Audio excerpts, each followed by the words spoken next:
शहर के सबसे पुराने और ऊंचे अपार्टमेंट कॉम्प्लेक्स ब्लैकवुड टावर्स की अपनी एक अलग पहचान थी। इसकी कहानियां सिर्फ इसकी ऊंचाई के लिए नहीं, बल्कि इसकी 13वीं मंजिल और वहां की खौफनाक लिफ्ट के लिए भी मशहूर थीं। कहा जाता था कि रात के वक्त, खासकर 13वीं मंजिल पर रुकने वाली लिफ्ट में कुछ अजीब होता है।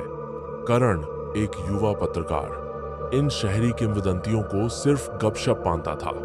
उसे एक ऐसी कहानी की तलाश थी जो उसके करियर को चमका सके, और ब्लैकवुड टावर्स की लिफ्ट उसे एक परफेक्ट मौका लग रहा था।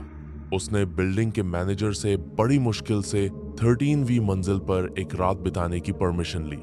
मैनेजर ने उसे बार बार चेतावनी दी, लेकिन करण नहीं माना। एक सर्द रात, ठीक आधी रात के करीब, करण अपने साथ कैमरा, रिकॉर्डर और एक टॉर्च लेकर 13वीं मंजिल पर पहुंचा। कॉरिडोर में अजीब सी खामोशी थी जो हड्डियों तक को कंपा रही थी। हवा में एक बासी, पुरानी गंध थी। लिफ्ट का दरवाजा, जो हमेशा खुला रहता था, अब बंद था। करण ने लिफ्ट का बटन दबाया। एक पुरानी चरमराहट की आवाज के साथ लिफ्ट नीचे से ऊपर आने लगी। जैसे ही लिफ्ट 13वीं मंजिल पर पहुंची, दरवाजे धीमी आवाज के साथ खुले। अंदर घुप अंधेरा था, सिर्फ इमरजेंसी लाइट की हल्की सी रोशनी थी। अंदर काफी ठंड थी, जबकि बाहर इतनी ठंड नहीं थी। करण ने हिम्मत करके लिफ्ट के अंदर कदम रखा।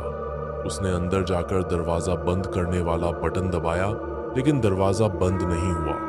वह बार बार कोशिश करता रहा, लेकिन कोई फायदा नहीं हुआ। उसे लगा जैसे कोई दरवाजे को पकड़े हुए हो। अचानक लिफ्ट के अंदर की इमरजेंसी लाइट टिमटिमाने लगी और फिर बुझ गई। अब अंदर पूरा अंधेरा था। करण ने अपनी टॉर्च जलाई और उसकी रोशनी लिफ्ट के अंदर घूम रही थी। उसे लगा जैसे उसने किसी की परछाई देखी हो। कौन है वहां? करण ने आवाज दी।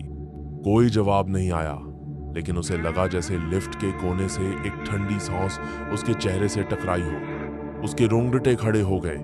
उसने अपने रिकॉर्डर को ऑन किया। तभी लिफ्ट के अंदर की हवा भारी हो गई और उसे एक बच्चे के रोने की धीमी आवाज सुनाई दी। आवाज इतनी करीब थी कि उसे लगा कि बच्चा उसके पैरों के पास ही है। करण ने अपनी टॉर्च नीचे की, लेकिन वहां कोई नहीं था। रोने की आवाज अब चीख में बदल गई थी, जो लिफ्ट की दीवारों से टकराकर गूंज रही थी।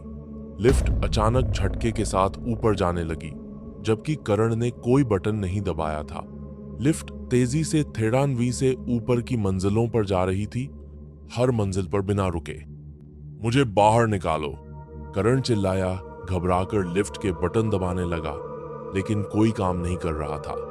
लिफ्ट अचानक 20वीं मंजिल पर रुकी और दरवाजे खुल गए। बाहर का कॉरिडोर भी 13वीं मंजिल जैसा ही अंधेरा और सुनसान था, लेकिन हवा में जले हुए मांस की बदबू आ रही थी। कॉरिडोर के आखिरी छोर पर उसे एक धुंधली, जली हुई आकृति दिखी, जो धीरे धीरे उसकी तरफ बढ़ रही थी। आकृति का चेहरा विकृत था और उसकी आंखें खाली गड्ढों जैसी दिख रही थीं। करण ने तुरंत दरवाजा बंद करने की कोशिश की, लेकिन आकृति ने अपना हाथ दरवाजे के बीच में रख दिया। उसका हाथ काला और झुलसा हुआ था। करण को लगा जैसे लिफ्ट के अंदर का तापमान तेजी से बढ़ रहा हो, जैसे वह आग में जल रहा हो। आकृति ने एक भयानक, चीखती हुई आवाज निकाली, तुम भी जलोगे। करण ने अपनी पूरी ताकत से दरवाजे को धक्का दिया और आकृति का हाथ हट गया। दरवाजा तेजी से बंद हो गया। लिफ्ट एक बार फिर झटके के साथ नीचे आने लगी, तेजी से मंजिलों को पार करती हुई। करण ने अपनी आंखें बंद कर लीं, प्रार्थना कर रहा था कि वह जिंदा बाहर निकल पाए। लिफ्ट ग्राउंड फ्लोर पर रुकी और दरवाजे खुले। करण ने बिना एक पल भी गंवाए लिफ्ट से बाहर छलांग लगाई और जितना तेज हो सके बिल्डिंग से बाहर भागा। वह हाँफ रहा था और उसका शरीर पसीने से भीगा हुआ था। उसने कभी पीछे मुड़कर नहीं देखा। उस रात के बाद करण ने अपनी पत्रकारिता छोड़ दी। ब्लैकवुड टावर्स की लिफ्ट का रहस्य उसके लिए अब सिर्फ एक कहानी नहीं, बल्कि एक भयानक हकीकत बन चुका था, जिसे वह जिंदगी भर नहीं भूल पाएगा।